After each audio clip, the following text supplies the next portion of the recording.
Yes. Ah.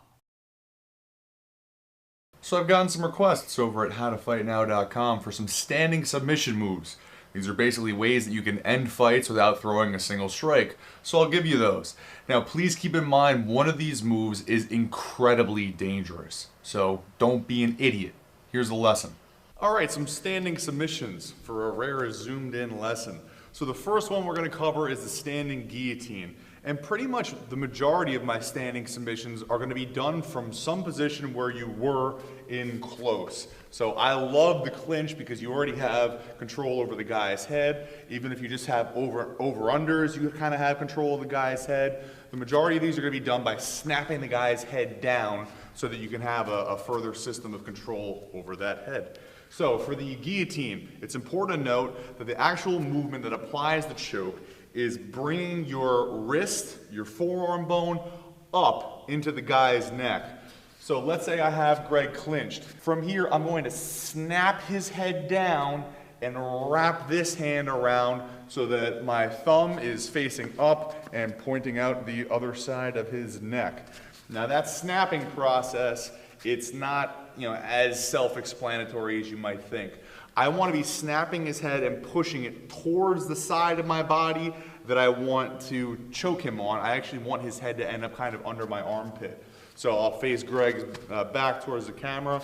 I push him down this way. This hand starts to come undone, and that wraps right around his neck.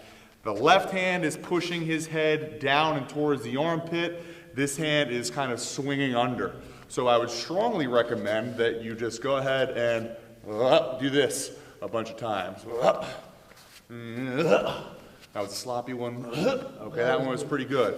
Now, bear in mind these are all better set up off of a knee. So let's say I knee him in the body, his head fundamentally goes down. Oop, now I catch my guillotine. First of all, if you haven't seen the clinch lesson at howtofightnow.com, it's free and it'll definitely make these moves work a lot better. Secondly, make sure you throw that knee in there because it makes the guy think about defending his stomach. Part of that is everyone flexes all the muscles in their stomach. That crunches him over, which puts him in a much worse position to defend the choke and the snapping down effect that you're essentially going for when you're popping his head into the guillotine. Now let's take a look at some cool little tricks that can make your guillotine almost impossible to defend. Most people grab their hand like this on the other side and then they're cranking and trying really hard to get the submission to work, and it won't work because they're not pulling their wrist bone up. Again, that's the most important aspect of this move. So grabbing like this and pulling sideways doesn't help. So the huge trick to this thing is actually to reach around in front of the guy's shoulder and pull up. And this reach is really counterintuitive and it's somewhat uncomfortable. So check this out. I got Greg over here. I've snapped his head down. I grab this. Instead of doing what's easy and grabbing over here where he can even just reach up and grab this wrist, I'm going to go in front of his shoulder. I put my palm towards his shoulder. I grab the tips of my fingers, and now I can pull this elbow straight up. So again, I've changed it from this to this, which is a much more direct application of the choke. And take a look at this right here. So this is the front of Greg's shoulder, which you can kind of see.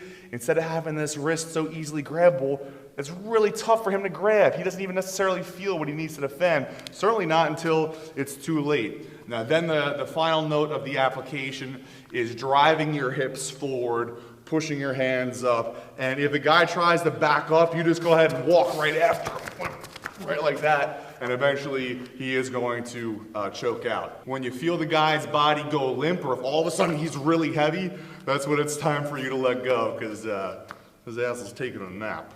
Real quick, a couple of additional details. Anytime you want to snap somebody's head down, it's good to step and kind of scoot your feet back.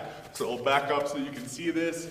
A little bit of that action right there. Okay, so you actually want to move your entire base back. I apologize for not adding that sooner. Standing submission number 2. This one is probably the most dangerous and horrible move that there is ever. So don't try this at home. What I'm going to do is, instead of snapping Greg's head down and under my armpit where I'd be going for the guillotine, I'm going to snap his head down, and I want the top of his head to end right in the middle of my chest. Once I have that, or rather at the same time that I'm doing that, I'm going to cross face him and collapse my chest on the top of his head. So I don't want to be sliding this across his neck anymore. I'm actually just trying to turn his head. So I'm here, I snap down, whoop, and I have this. So my wrist is basically across the top line of his gums, chest is trapping the side of his head, and now I want a gable grip. If you don't know what a gable grip is, make a prayer with your hands, keep your thumbs in, turn your hands like this, and then grab. It's like one of the tightest grips that you can have. If you don't know what a gable grip is, make a prayer with your hands, keep your thumbs in, turn your hands like this, and then grab. It's like one of the tightest grips that you can have. So I'm here, I snap down, cross face, gable grip. What I have here is essentially the ability to break the guy's neck. All I have to do is the same type of application pressure as the guillotine, and his neck is going to pop right there on the side. Yo, this is no joke. You do not do this to anybody unless it's an absolute life or death self-defense situation. Please keep that in mind, because you will break somebody's neck and end up in prison forever. And I'll probably get in trouble somehow. So I'm here, snap down, cross face, gable grip, apply for a nice light submission. If the guy is actually trying to kill you and you're on the street, you just fucking throw your back into the thing, snap his neck, and leave him, you know, twitching and floundering around. That's not my problem. That might actually be my problem, and dead guy at your feet is definitely your problem. So again, let's tie this back to the beginning.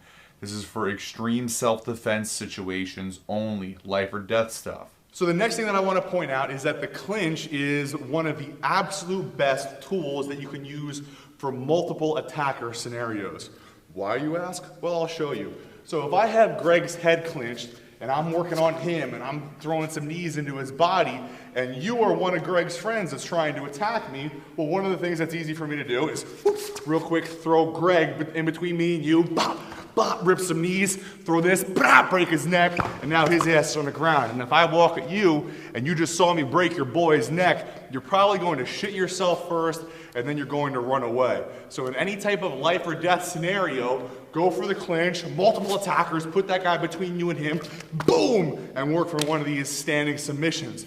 Whatever it takes to live. You know, it's not my problem what you do with this stuff. I'm here to give you shit that works in any setting, and you be the judge and the controller of your own moral character. Basically, you're not allowed to tell anybody that I told you this stuff.